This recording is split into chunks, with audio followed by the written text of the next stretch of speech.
हरे कृष्णा। इस समय परम पवित्र पुरुषोत्तम मास चल रहा है, जिसमें अधिक से अधिक भगवान की कथा और कीर्तन का श्रवण करना चाहिए। भगवान के दिव्य नाम का जप करना चाहिए, उच्चारण करना चाहिए, दान देना चाहिए और ज़्यादा से ज़्यादा आध्यात्मिक क्रियाएं और कार्य करने चाहिए।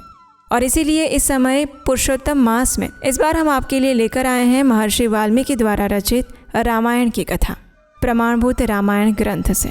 तो चलिए हमारी इसी कथा यात्रा को आगे बढ़ाते हैं और सुनते हैं आज की महर्षि वाल्मीकि द्वारा रचित रामायण की कथा, भगवान श्री रामचंद्र जी के जीवन की गुणगान गाथा। आइए आज की कथा आरंभ करते हैं। तस्य तद्वचनं श्रुत्वा विश्वामित्रस्य धीमतः हृष्टरोमा महातेजः शतानंदो महातपः। परम बुद्धिमान विश्वामित्र जी की ये बात सुनकर महातेजस्वी महातपस्वी शतानंद जी के शरीर में रोमांच हो आया। वे गौतम ऋषि के ज्येष्ठ पुत्र थे। तपस्या से उनकी कांति प्रकाशित हो रही थी। वे श्री रामचंद्र जी के दर्शन मात्र से ही बड़े विस्मित हुए। उन दोनों राजकुमारों को सुखपूर्वक बैठे देखकर शतानंद ने मुनि श्रेष्ठ विश्वामित्र जी से पूछा, हे मुनि प्रवर, मेरी यशस्विनी माता अहल्या बहुत दिनों से तपस्या कर रही थी। क्या आपने राजकुमार श्री राम को उनका दर्शन करवाया? क्या मेरी महातेजस्विनी और यशस्विनी माता अहल्या ने वन में होने वाले फल फूल आदि से समस्त देहधारियों के लिए पूजनीय ऐसे श्री रामचंद्र जी का पूजन किया था?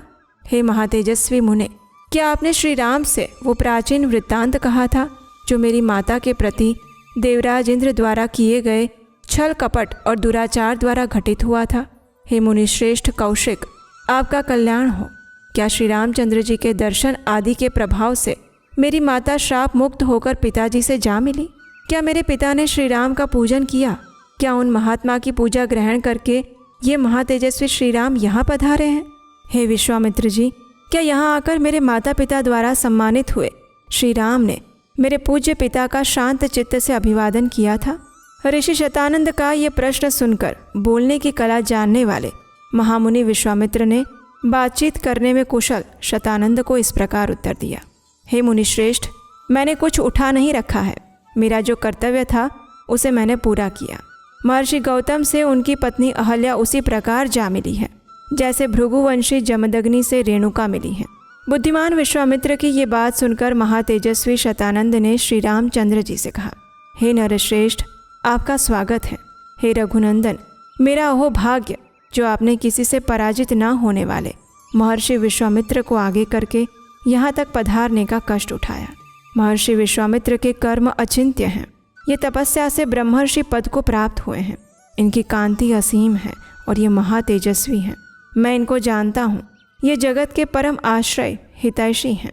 हे श्री राम, इस पृथ्वी पर आपसे बढ़कर धन्य अतिधन्य पुरुष दूसरा कोई नहीं है, क्योंकि कुशिक नंदन विश्वामित्र आपके रक्षक हैं, जिन्होंने बड़ी भारी तपस्या की है। मैं महात्मा कौशिक के बल और स्वरूप का यथार्थ वर्णन करता हूँ। आप ध्यान देकर मुझसे ये सब सुनिए। ये ऋषि विश्वामित्र पहले एक धर्मात्मा राजा थे। उन्होंने शत्रुओं के दमन पूर्वक दीर्घ काल तक राज्य किया था। वे धर्मज्ञ और विद्वान होने के साथ ही प्रजा वर्ग के हित साधन में तत्पर रहते थे। प्राचीन काल में कुश नाम से प्रसिद्ध एक राजा हो गए। वे प्रजापति के पुत्र थे। कुश के बलवान पुत्र का नाम कुशनाभ हुआ। वो बड़ा ही धर्मात्मा था। कुशनाभ के पुत्र गाधी नाम से विख्यात थे। उन्हीं गाधी के महातेजस्वी पुत्र ये महामुनि विश्वामित्र हैं। महातेजस्वी राजा विश्वामित्र ने कई हजार वर्षों तक इस पृथ्वी का पालन और राज्य का शासन किया।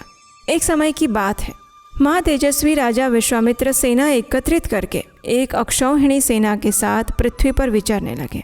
वे अनेक अनेक नगरों, राष्ट्रों, नदियों, बड़े बड़े पर्वतों, आश्रमों में क्रमशः विचरते हुए महर्षि वशिष्ठ के आश्रम पर जा पहुँचे, जो अनेक प्रकार के फूलों, लताओं और वृक्षों से शोभा पा रहा था।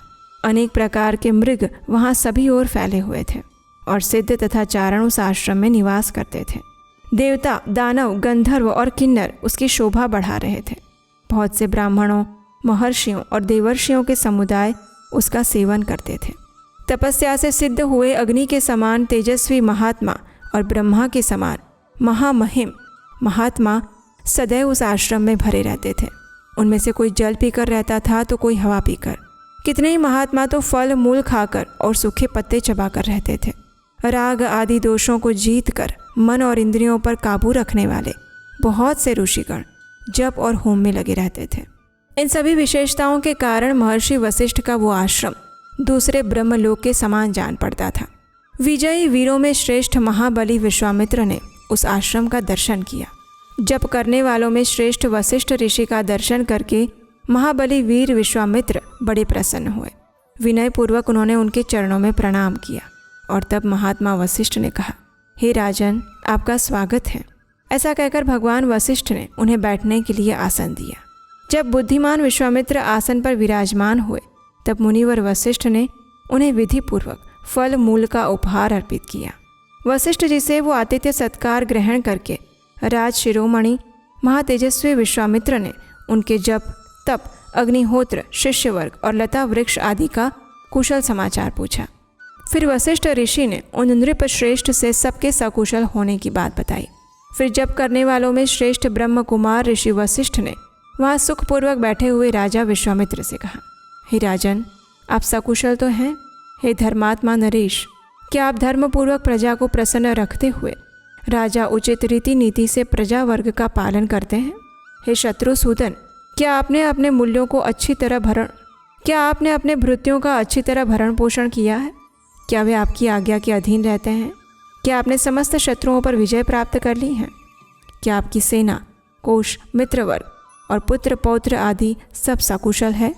तब महातेजस्वी राजा विश्वामित्र ने विनयशील महर्षि वशिष्ठ को उत्तर दिया, हाँ भगवान, मेरे यहाँ सब कुछ सकुशल है।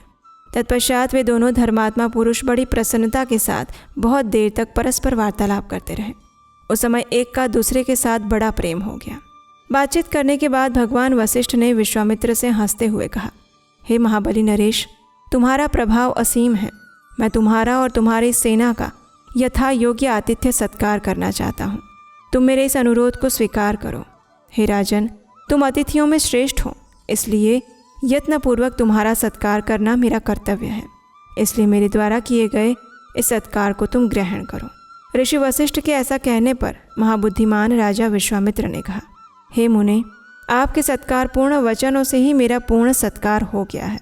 हे भगवान, आपके आश्रम पर जो विद्यमान है उन फल मूल पाद्य और आचमनीय आदि वस्तुओं से मेरा भली भांति आदर सत्कार हुआ है। सबसे बढ़कर जो आपका दर्शन हुआ है, इसी से मेरा पूजन हो गया। आप सर्वथा मेरे लिए पूजनीय हैं, तो भी आपने मेरा भली भांति पूजन किया है। आपको नमस्कार है। अब मैं यहाँ से जाऊँगा। आप मैत्रीपूर्ण दृष्टि से मेरी ओर देखिए। ऐसा कहते हुए राजा विश्वामित्र से उदार चेता धर्मात्मा वशिष्ठ ऋषि ने निमंत्रण स्वीकार करने के लिए बारंबार आग्रह किया। तब गादीनंदन विश्वामित्र ने उन्हें उत्तर देते हुए कहा, बहुत अच्छा, मुझे आपकी आज्ञा स्वीकार है। आप मेरे पूज्य हैं। आपकी जैसी रुचि हो, आपको जो प्रिय लगे वही कीजिए। राजा के ऐसा कहने पर जप करने वालों में श्रेष्ठ मुनिवर वशिष्ठ प्रसन्न हुए।